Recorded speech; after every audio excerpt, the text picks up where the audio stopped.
Good morning, everyone. It is Peter Dew here, and I want to talk to you about how to recover, how to deal with when your mind goes blank, when maybe you freeze, when you get really nervous, or even when you get heckled.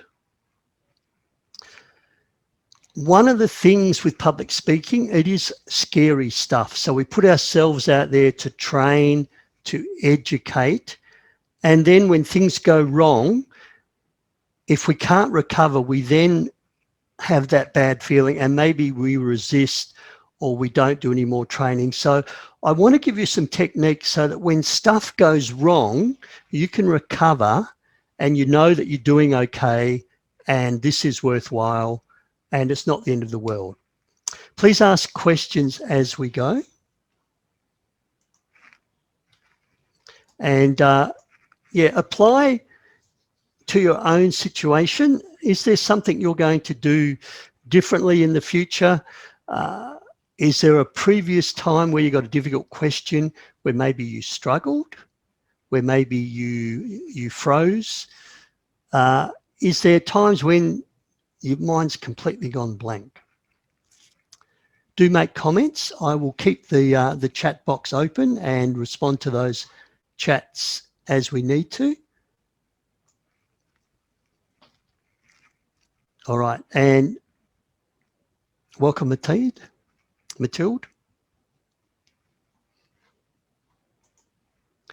So what do you do when your mind goes blank? We can call them a whole range of things: brain drains, in my case, a senior's moment, just an overwhelming sense of, holy cow, I'm standing here, I'm looking at you in this virtual world. I need to say something. I need to say something. And it's gone. And it's gone. So what do you do when your mind goes blank? There's several strategies. The first one is use your notes. So while I'm presenting this without notes, and when I do my workshops, those of you who've attended workshops, when I do conference and keynote speaking, especially conference speaking, they don't want someone standing at a podium reading from a script. So do have notes with you. It's not necessary to read all the time. When I teach people to use a mind map. So a mind map is an outline of what I'm going to cover today, what I'm going to cover in your keynote. And I just have that there and I can use that as my guide should I go blank. The other thing, notes, we've all heard of palm cards. So you can have palm cards and write things down on your palm cards. Just go back to that. What do you do when your mind goes blank? What's your backup technique? And notes is a good one to have.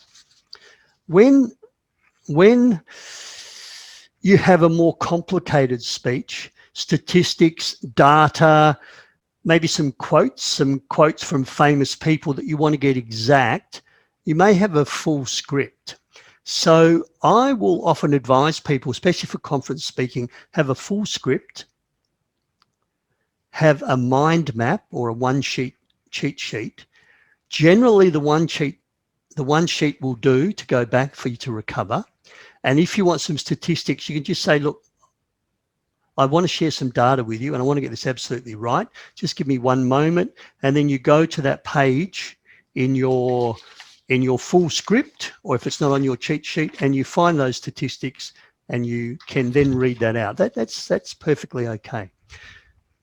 Do drink water. I guess the thing with drinking water is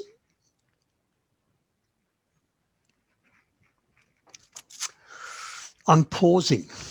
And during that pause, I'm enabled to regather my thoughts. It just enables me to break. Speaking of pausing, breathe and pause. So when you do have a mind drain or a mind goes blank, you can pause and you can breathe. One of the things that people don't realize is that you can pause for double the length of time that you feel comfortable with. So what that means is when your mind goes blank and you've got nothing, you feel the need, you've got to fill that void. No, you don't. No, you don't. Everything's amplified up here on stage. Everything is amplified. So in other words, when I go blank, I feel like I've gone blank for a long time, but the audience only sees 50%. So trusting yourself and allowing yourself to breathe and pause will often help you to recover. Ask your audience to do something. So you've completely gone blank. Have those 1 or 2 exercises. Could you please type in the chat box now? I'm going to give you 30 seconds. What's the biggest issue you've ever faced in terms of needing to recover or freezing in a presentation? Just I'll give you 30 seconds. Just type in the chat box. Biggest issue you've ever faced. Now, feel free to do that. But I've just got 30 seconds, right? In a face-to-face, in a live environment, turn to the person next to you, have a chat. What's the biggest issue that you've faced? I'll give you 30 seconds each. So I've now got a minute for me to go to my notes, to go to my script, to go to my palm cards and realize, aha, I've forgotten to do this, or this is where I'm going next. And I've recovered. Of course, the last point there is don't mention it. Don't mention you've gone blank. Don't mention that you've lost your train of thought. What I see is that 90% of time when people say, look, sorry, I've just had a momentary lapse, they recover within 5, 6, 7 seconds, which to them seems a long time, as I've already mentioned, but to me just seems like a normal, reasonable pause for someone that's up front speaking in front of a group of people. And within that 5 to 6 seconds, they recover and say what they're going to say. So if they had not mentioned, sorry, I've just lost my track, I've just lost what I was going to say, and then they proceed to recover straight away. If they hadn't mentioned that, they'd have recovered beautifully. So here's the secret sauce for when your mind goes blank. The secret sauce is people don't know what you're going to say next. Please correct me if I'm wrong. Do you know what I'm going to say next? I don't think so. Nor do I, by the way. I've got no idea what I'm going to say next. So if you don't announce that you've lost your way, no one knows. And even if what I say next is not what I was going to say, so in actual fact, I haven't recovered, I've moved on to the next point, you still don't know. You still don't know. So one of the biggest mistakes that people make when their minds go blank is to mention it, to announce it. Just let it go. This is a conversation. People allow you to not be perfect. There's no need to worry about if I don't get it out word perfect.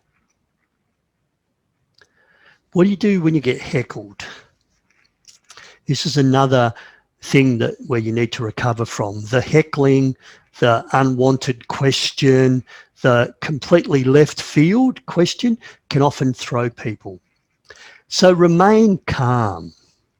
One of the things that will give away that you're in trouble when you get heckled is your nonverbal communication. The fig leaf, oh wow, yeah, look, I'm terribly sorry. I didn't mean to offend you. Remaining calm while you're getting heckled or while you're getting a difficult question is a valuable tool. Get back to them. That's a really good question. That's a very interesting point. It's a little bit outside of what I want to talk about today. Can you and I have a chat at morning tea? Pay them a compliment. I'm really pleased that you're looking at this situation from a different position, from a little bit controversial point of view. It shows your curiosity, shows your creativity. But what I want to talk about today is, so pay them that compliment. Thanks for paying attention. Thank you for throwing in that idea. It's not what I want to talk about, but I really appreciate your contribution. What sort of compliment can you pay them? Sometimes you need to take it out of session.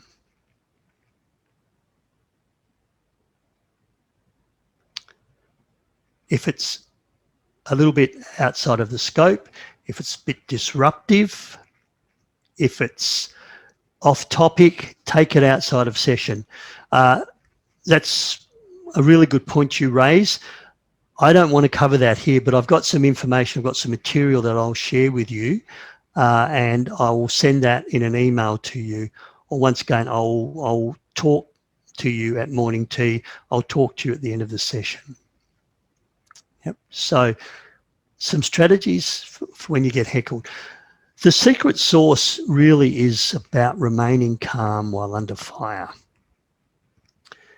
I mean, just imagine a job interview as well.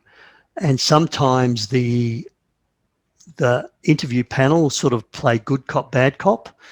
One smiles, one frowns, one sort of heckles, one remains stony faced, and you've got no idea how you're going.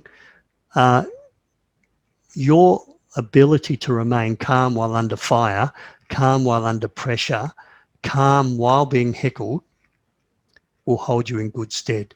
It's a really good video of Barack Obama when he's presenting at a university lecture in Tel Aviv in Israel. Some people storm in the back and they start to heckle him. And the way he deals with that heckling is, I think, world class. It's amazing. Just go to YouTube, Barack Obama being heckled in Tel Aviv University, and it'll show how he kind of complimented, put humor in, played them a compliment, and yeah, got a standing ovation, by the way, for the way he handled with the heckler. So the secret sauce, remain calm while under fire. Going to pause for a moment. You're in control of your microphones. Or just put your hand up if you want to open up your microphone, ask any questions about hecklers or mind drains, seniors moments, going blank.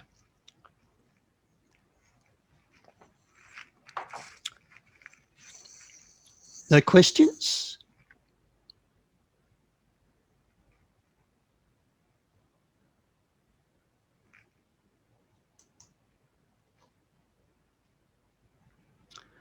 All right. Moving on. What do you do when you get nervous? And this is one of the reasons why we sort of freeze. And the nervousness can help, can contribute to our mind going blank. And remaining calm while under fire, it's hard to do if you're nervous.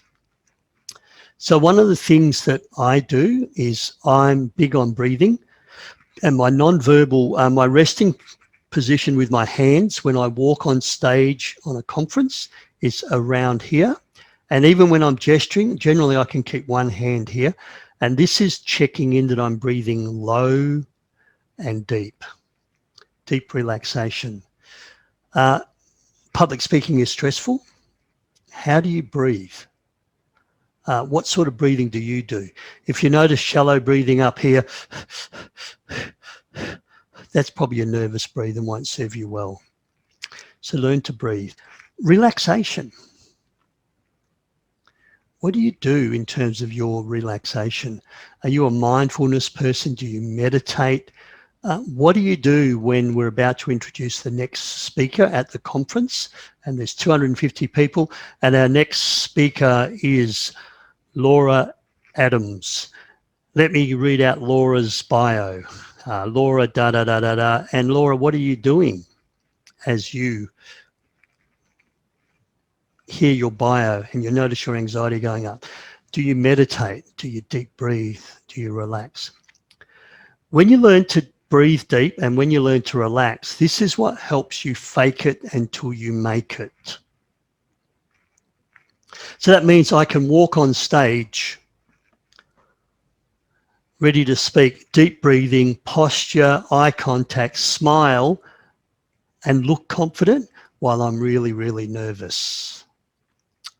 The elephant in the room, another strategy when you get really nervous, share your nerves, share your anxiety with the room. Something like this. Thanks everyone for inviting me today to talk to you about financial planning for retirees. I don't normally do public speaking and I find this a little bit nerve-wracking. So you'll notice my hands are shaking a little bit. My face is going a bit flushed. But yeah, the information I've got is state of the art and has come out of some really good research from older people approaching retirement. So I'd love to share my knowledge with you. So as soon as I've announced the elephant, whatever your elephant may be, I don't have to worry about hiding my nerves. And the other thing, when it all gets too much, focus on your message. Go back to your message. What are you here to help people with? And it's the core message that matters, the problem I'm going to help you with, the light at the end of the tunnel, the strategies moving forward that you really care about.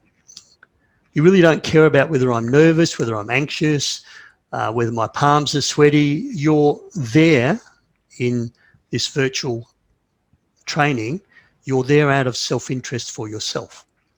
So I just need to go back to my message, give you the information, share the knowledge, and understand that my nerves will still come along, but I'm here to share with you my knowledge.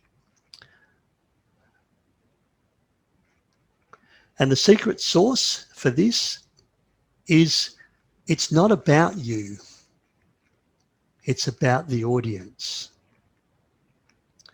So when you're nervous, when you're noticing that your heart rate's going up, when you're feeling self-doubt, your focus is on you and you're worrying about you, how I look. If I'm too nervous, what if my face goes red? What if I forget what I'm going to say? And that's stealing, removing information, removing energy from your ability to focus on the audience. So today, as with all my presentations, my aim is to be 100% present for you. I'm here to serve you. I'm not here to look good, to worry about what you think about me. And all of that is what nerves do for you. So the nerves will be there. Secret sauce, it's not about you. It's about the audience. Serve the audience, serve your people, serve your clients, serve your customers with your knowledge, your passion, your expertise.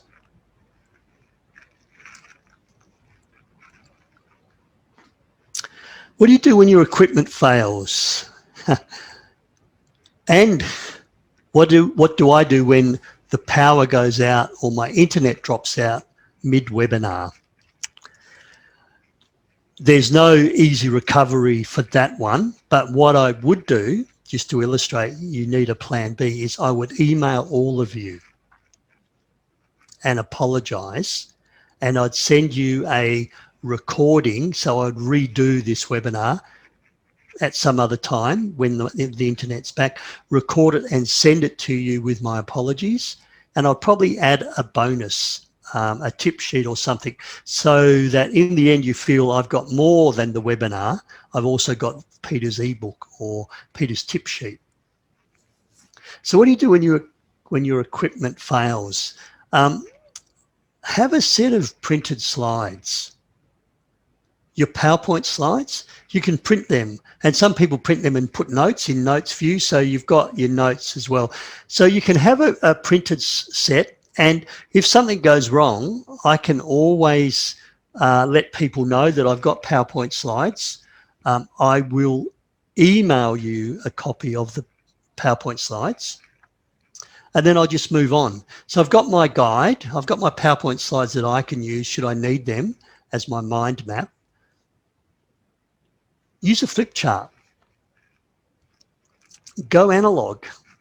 Now, when I do seminars virtually, I will have up here, I'll have a big sticky yellow note.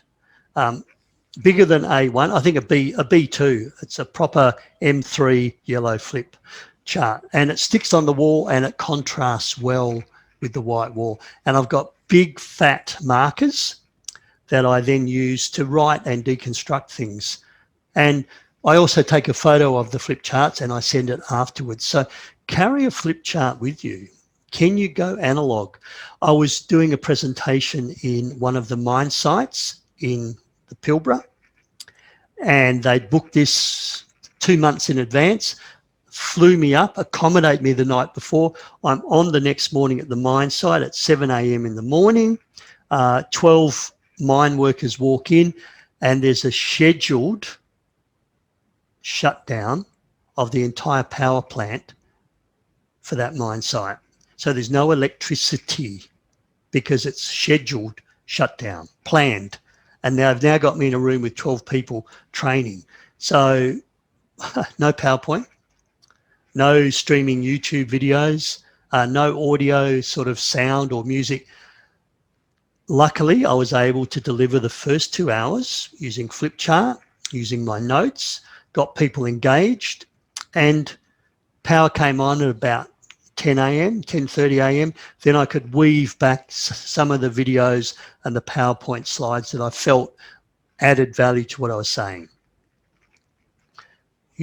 Be prepared, be able to go analog. What's your backup plan? And I mentioned when the power goes out or my internet drops out, backup plan, email you, apologize, do a pre-record, send that along with you. And it's not only equipment, there's other things that can fail. What happens if people ask you to speak longer? What happens if people ask you to speak shorter? What's your backup plan for that? I was in Port Hedland 2 weeks ago, and I had a workshop scheduled from 9:30 to 4:30.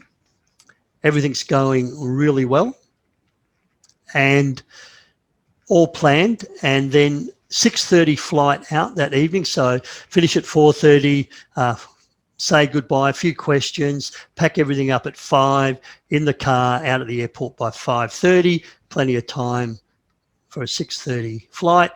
Qantas informs me that the 6:30 flight has been cancelled and I've been shifted to the 5:30 flight. So contact people, start 5 minutes early, do a 30-minute lunch break instead of a 45-minute lunch break, was able to claw back about 40 minutes, finish on time, a quicker pack up than usual, let people know that I need to leave, roughly at about 4:30. So, have to stop talking by 4:30. Long story short, adapted, changed, not because of equipment failure, but other circumstances that change. So the secret sauce for this one is the show must go on.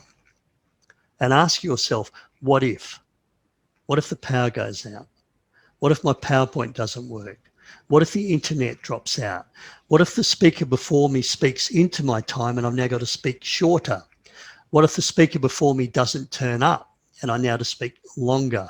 Am I able to do that? So simply put, you can recover. You can succeed when your mind goes blank. Use your notes, drink water, ask the audience to do something. When you get not hacked, but when you get heckled, it's good to proofread your slides there, Peter. When you get heckled, pay them a compliment, defer it, take it outside, remain calm while under fire. When you get nervous, how do you breathe? How do you meditate? Fake it till you make it. Disclose the elephant in the room. When your equipment fails, what's your plan B? What's your backup? Can you go analog? Can you go flip chart? Can you go butcher's paper? What are you going to do? These strategies will help you remain calm and recover when something goes wrong in your presentation. Any questions? Last questions? I'm going to finish a few minutes early. Soft sell, Next webinars, I know some of you have already registered for them, thank you. 7 tips to ensure your presentation is not boring. So this is around engagement. This is around strategies to keep people engaged within a seminar, within a presentation. And eye contact, very important when public speaking, very important when doing Zoom and virtual presentations. So they're my upcoming webinars. Workshops in Perth, Assertive Communication Skills, 30th of November. We've got a couple of spots. If you know of anyone and you're in Perth, 30th of November, just send me an email. And the Women in Leadership, Pilbara Women in Leadership, that Violet and Kyla have been running for 7 years. They're now bringing to Perth and bringing to Bunbury, and that's early next year. There'll be other workshops we'll put on the website. You know how to reach me. Send me questions, send me comments, and if I can help you in any way, please let me know. Just checking, any last questions? No one's Q&A? No questions, no comments? All right, I won't waste your time. So thank you very much. Remember, stuff does happen when we're up here. And it's often amplified for us, you know, the mind going blank, the nervousness. You can recover. Use some of those strategies so that you fake it till you make it. You remain calm while under fire. You simply ask the audience to do something. Peter Dew's my name, and can I encourage you to share your ideas, your messages, your expertise with your clients through public speaking? Thank you.